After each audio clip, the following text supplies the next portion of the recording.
the first thing you want to do when you're working with anybody really is to try to figure out what defines success for them.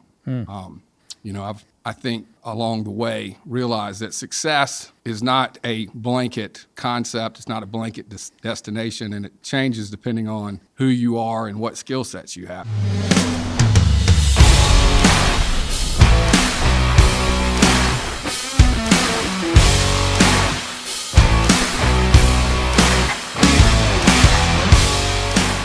Hi, I'm Erik Weir, and welcome to Stuttering Your Way to Success. We have a great guest today, David Wyatt. I've known David about 15 years. David's been everything from a music agent, was an agent for football players, coaches, and now he runs a nonprofit called the South Carolina Football Hall of Fame. David, welcome to our show. Hey, honored to be here. I was looking around to figure out what the guest was when you said I was an honored guest, but thank you very much, Erik. So glad to have you. What is it like to be the Jerry Maguire of South Carolina? I mean, you're working with from music folks to football players to coaches. Is there anybody who we would know that you've worked with?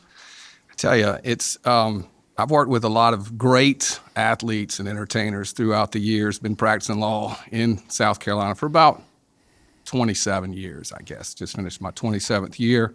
Worked with and learned from a lot of folks like Edwin McCain is a local great musician here that I've worked with. And Nick Eason is a football client that I helped and still work with. He's now coaching with the Clemson Tigers and has had an incredible career path, and I think he's just getting started. What a great success story he is. Marcus King is obviously a very successful musician that I helped from. I think I met Marcus when he was 13 and have worked with him on a number of occasions and just shared a little text message with him the other day. He's great. I've worked with George Rogers, former number one pick in the NFL draft back in 1980. I was not an agent then, but have helped George. He's become a very close friend of mine. And of course, there's a number of folks in our Football Hall of Fame that I've worked with over the years. Some are no longer with us. Sam White, Dan Reeves. Of course, Danny Ford is always a great mentor and encourager.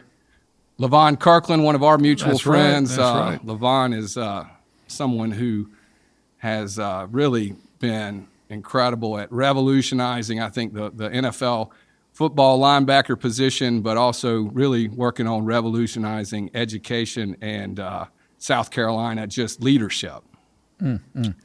So I have two questions about being an agent. When you meet someone who's young and they're ambitious, they're talented, what does an agent do for them, and how do you help them propel them forward in life? It's a good question. I guess it depends on what they're into. I'm a business attorney and a litigator, and that was my background. But there was nobody to help anybody get to the next level in music or sports or entertainment here in South Carolina. Had a lot of great talent, but not necessarily the professional industry to help you represent it. So, the first thing you want to do when you're working with anybody really is to try to figure out what defines success for them. I think along the way realized that success is not a blanket concept. It's not a blanket destination, and it changes depending on who you are and what skill sets you have. So the first is to try to figure out what are they trying to achieve, what would success look like for them. And then I think you just help chart the course for them. I mean, if you're an NFL agent, usually, if you're working with rookies that are preparing for the draft, you're trying to help them with their training, figure out what their strengths and weaknesses are. Obviously, the teams, there are 32 NFL teams, they change the makeup every year. There's the coaching carousel that's starting about this time every year, and then the personnel changes. So you're trying to looking to see, all right, how does that personnel change, and then where's the best place for them, and then what is the X factors in terms of their success. Where do they want to live? What kind of climate they have, who they are, and so it's just really from a football standpoint, that would be some of the planning. Oh, wow, that's very involved. Well, how, and then also why would you move from being an agent to founding a nonprofit called the South Carolina Football Hall of Fame? Well, that's a good question, and one that I don't know I've ever been asked, but I love South Carolina. I'm from South Carolina, grew up in South Carolina, was very proud of, had great family, parents, all of that, but, in the news in South Carolina, you didn't hear a lot about good things. And so we have a great tradition in South Carolina in football. And if you look at just in terms of a national conversation, what can South Carolina compete in? Obviously, we have great natural resources. There are great people here. But we pretty much have a very great culture and reputation when it comes to football, which is one of the most profitable and watched sports in the world, certainly here. So I was an NFL agent for about 14 years. We had a record label and had distribution through EMI to Nashville. We had a joint venture with a publishing company. We had 2 top 10 hits on the radio. We were doing great, but then we ran into a buzzsaw with timing. 2007 and 8 was when our records were coming out, and we were supported by real estate investors. And so if you know, 2007 and 8 was not a great time in the real estate world, and so our support dried up, and it really was a very challenging time. So I went back to practicing law, and while I was doing that, I had so many people sending people my way that were asking for help. They were either athletes that had been perhaps let go, terminated, or whatever. For whatever reason, they were in a situation that they needed some legal help. So they were being referred to me. Also, at the same time, and I know you are no stranger to this, but you had a lot of charities that were calling that wanted to get a ball signed by somebody or to get something, somebody to come in and hey, can you help me raise money for my, celebrity bowling? I need someone to come help me with this. And so I found myself in a room where I myself am trying to recover financially, and I'm now with other people that are financially struggling, and they're trying to recover. And so really it was like, man, we need to do something that can help South Carolina, that can combine all of the great community activities that our nonprofit community brings, and take the people, these young entertainers and athletes and celebrities, and let them use what they have. And I'm a connector. So football is a great sport. I love it. Helped change my life. I doubt that I would be where I am without it. And I think that it was just one of those things that life happened, and I would say it was sort of a divine calling. Wow.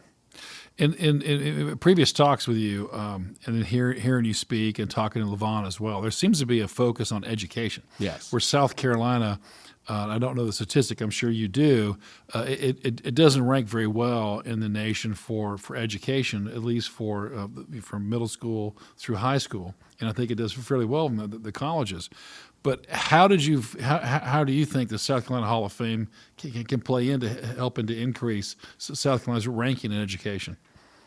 Well, you're right. South Carolina is ranked 43rd, or was ranked 43rd in the country in college and career readiness, that stat. That's really, Levon brought that to us. He said, Wyatt, did you know that we were ranked by usnews.com in 2019, 43rd in college and career readiness? And I was like, no, I didn't know that, but I believe it, and it really pinpoints a lot of the problems that I had been fighting with, and I think a lot of us fight with. Sure.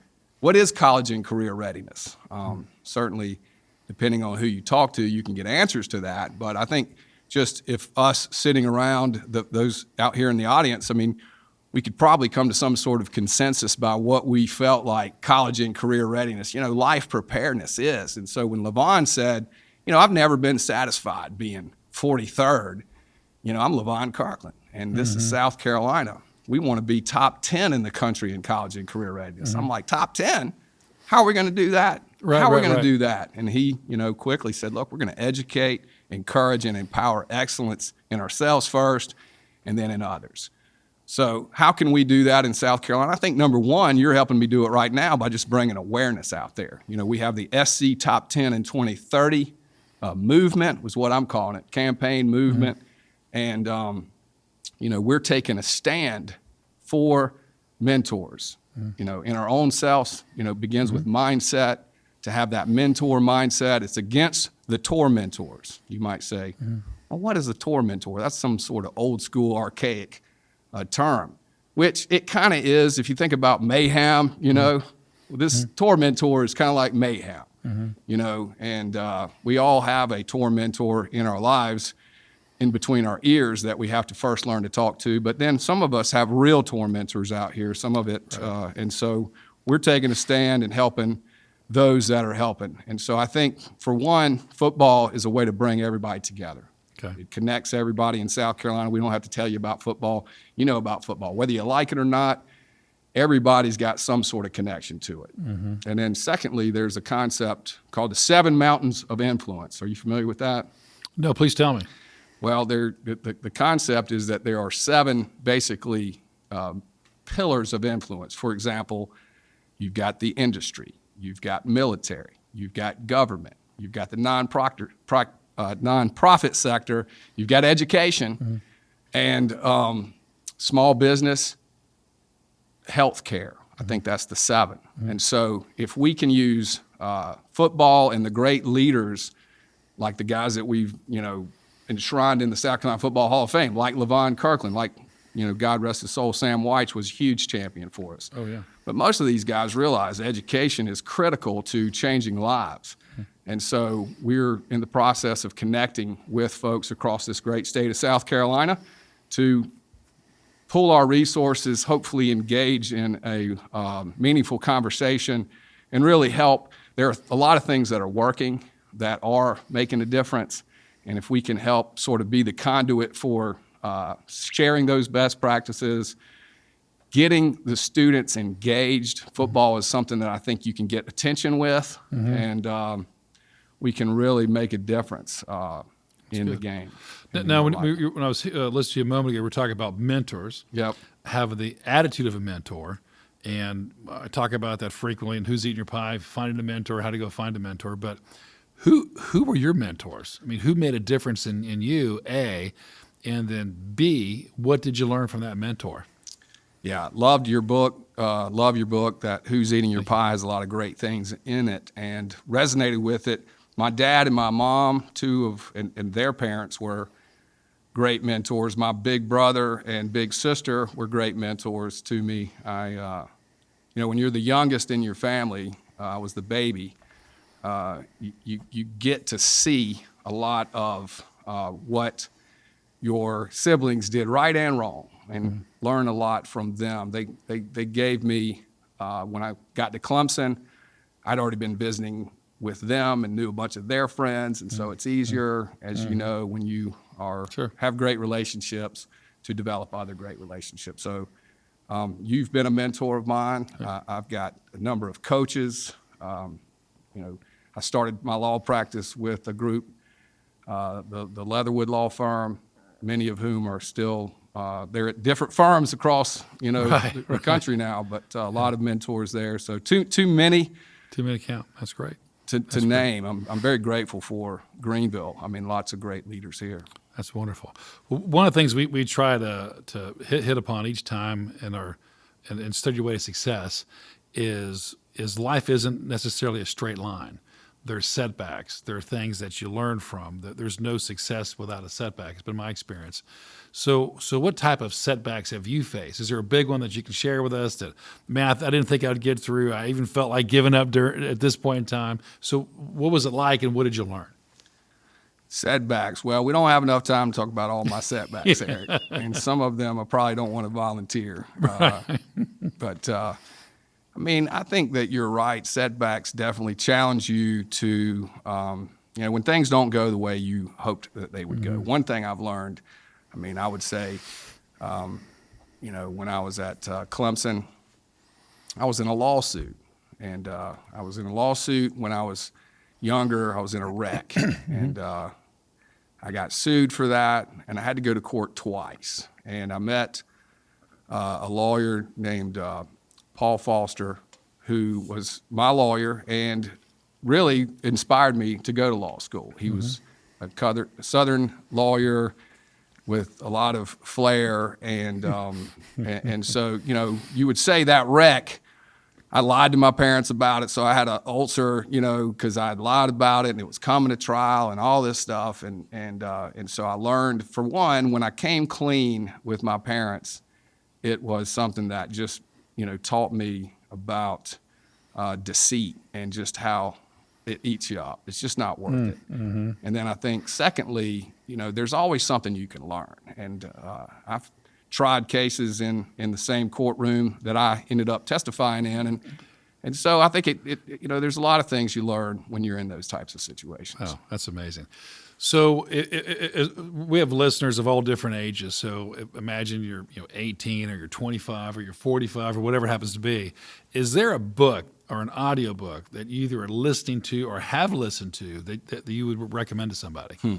Well, besides your book, Who's Eating Your Pie, I think it's a great read. Even my dad was like, yeah, this is some good stuff. You know, it's really a good self-help book. I mean, books. I've got so many books that I've read through the years that, you know, a lot of John Maxwell's books. I used to talk about the 17 laws, irrefutable laws of teamwork, the 21 irrefutable laws of leadership. Those two books were great. And I mean, I could talk to you about a lot of other books. I liked, someone told me when I started the South Carolina Football Hall of Fame, I had a mentor named Paul Kennemore, and Paul's a great guy. And he was like, you know, spent a lot of time in sales and promoter. He was he knew Don King. He knew, he knew Larry Holmes. Was one of his best friends. So he had Larry Holmes teach my law school class, and we've talked about Don King a lot. I liked Don King when I was growing up, the crazy hair, and he was just got your attention. And my mom was like, oh man, Don King, you know, she didn't necessarily like him because he was a little rough around the edges, and rightfully so. But I loved the fact that Paul had spent so much time with Larry Holmes and Don King that he knew a lot about what, you know, drove their thought process and doing certain things to get the public's attention to, you know, drive and be a great promoter, which oftentimes is what I'm trying to do. I'm trying to promote things. And he said, you hadn't read How to Win Friends and Influence People. Right, so, you know, that book is a classic. Is a great book, and I did read that, and so it's one I would throw out there. Yeah, that's a fantastic one. You know, as you get older, you spend more and more time thinking about impact, and what do you want to be remembered as? What do you want to be remembered as, or what kind of impact do you want to leave? I think that I want people to know that I cared about them, you know, that love and respect, those are two things that are important to me, and I want to share love and respect with those that I encounter.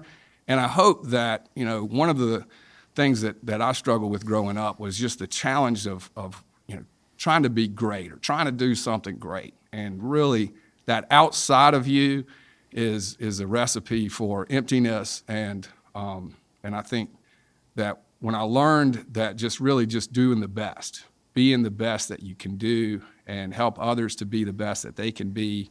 And I hope that, you know, my family will know that I loved them and feel loved and cared for, and that people will think that, you know, I helped them be in some way the best they could be. If you could go back and talk to the younger David, and you could say, you give some advice, some counsel, what would you say?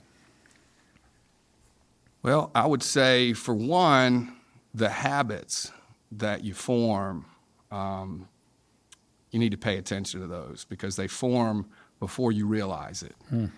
And to be intentional about your schedule.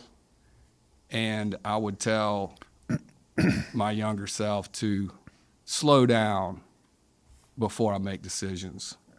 A lot of things that you think are great decisions on your gut, if you just slow down for a minute, would realize that they're not. And so lots of things I would try to say to young David, but I don't know if he would listen to me. I've heard you say two things. I'll come back to the second in just a minute. But you said listening to your gut, and I haven't had somebody bring that up before. But walk me through that, because it's just so often people say, I knew at the time I was busy. I said yes to this just out of convenience or obligation, but I kind of had a spider sense I shouldn't be doing this. How do you know, and is it accurate? Would you recommend somebody else to listen to it, or should you get 2 or 3 people you talk to, or do you have an inner circle you go to if you got checked and you had a gut check today? Is that enough now, or do you go and say, I need to talk to some people and share my concern and get validation? Well, for me, I think the instincts are good and gut can be good, but what I was saying is a lot of times you have an idea, you have a gut reaction to something, and it could be good or bad, and it drives you to make a decision. Right. And what I'm saying is you should step back a little bit, and I use I'm driven by my relationship with the Creator, and so I am trying to find that Holy Spirit guidance when I'm stepping back and making sure that it's not worldly wisdom that I'm jumping on, but that I am being intentional on just giving that Spirit some time to lead me. That's great. That's great. Do you have a daily quiet time, or do you have something you do to maintain or to grow that relationship? Every morning, I start my mornings with a conversation with the Creator, and I used to journal. I've got a bunch of journals that I have filled up over the years that I am doing a little bit of community. There's a community that I get involved with pretty much daily on Clubhouse called the 413, and that's kind of for the last year helped me set. I get with these guys on Clubhouse, and we talk about thankfulness, encouragement, and forward thinking. But really daily. And I noticed in your book you talk about setting forth the next day. I usually write down what I'm going to do that morning. That's right. But you talk about doing it the day before, and I like that. I've been incorporating some of that into the schedule as well. And thank you for that. One of the things you mentioned earlier when I asked you your first question, what was it like being an agent and helping people? Yep. You said, well, success is different for different people. It depends how they define success. How do you define success?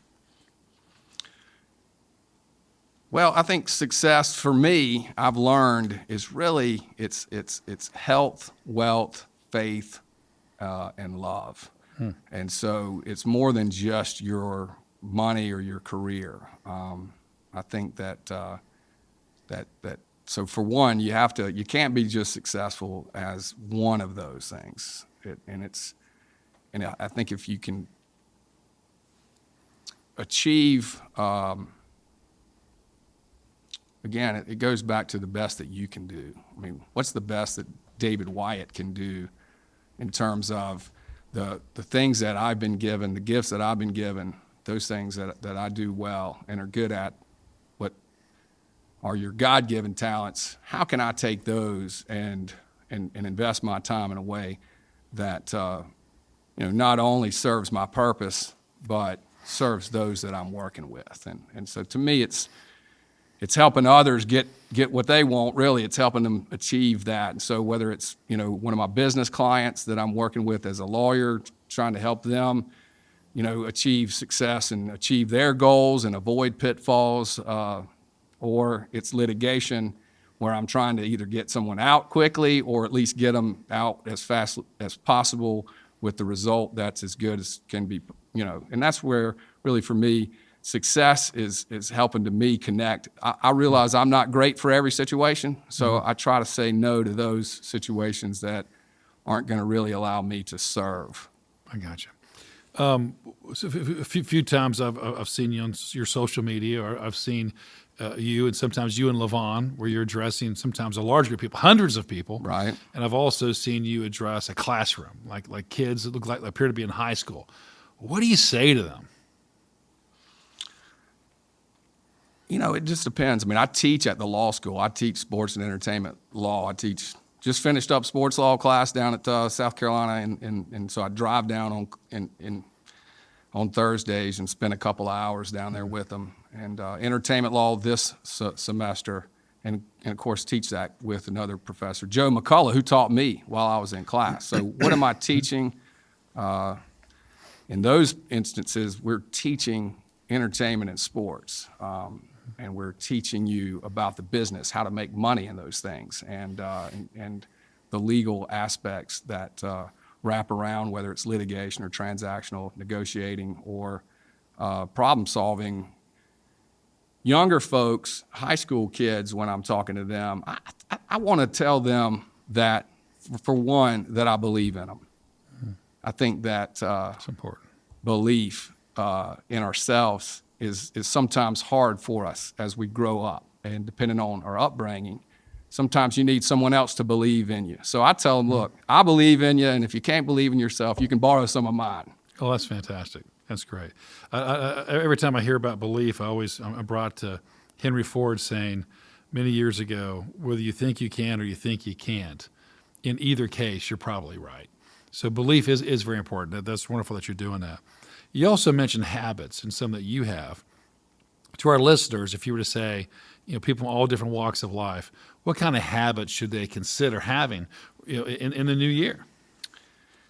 Well, I think that the habit of just being intentional about thinking about, what it is that, how do you define your life? I mean, what do you want out of life? So I think one habit you should have is, you're the one that's going to write your life script, whether you realize it or not. And so have a habit of giving yourself the best script to live your life by. Think about what it is that you want out of life. What would be your ideal life?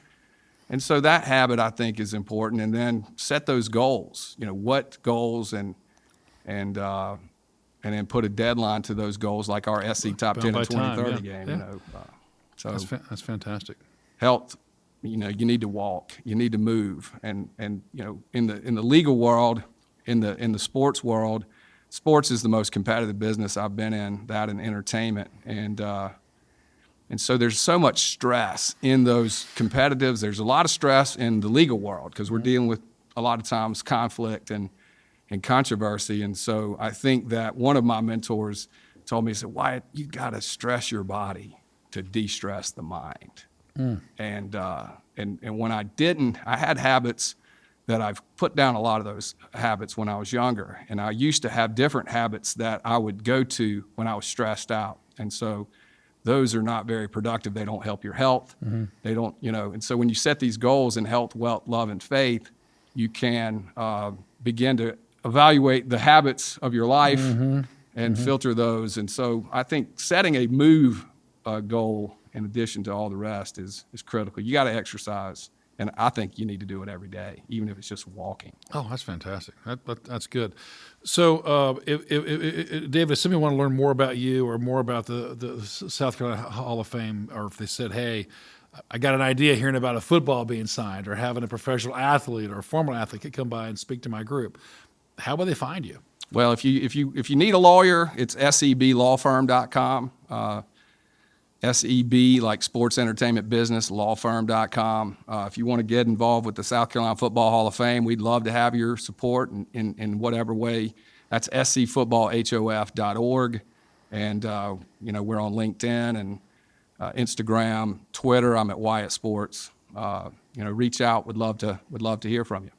Great, Dave. Well, thanks for being on our show today. It's been an honor. I appreciate all you're doing. It's so great having you in the Greenville and the South Carolina community, and I am starting a success and leadership podcast, and hopefully I'll be honored enough to have you return the favor. I'd love to ask you some questions. It'd be my pleasure. Thank you so much.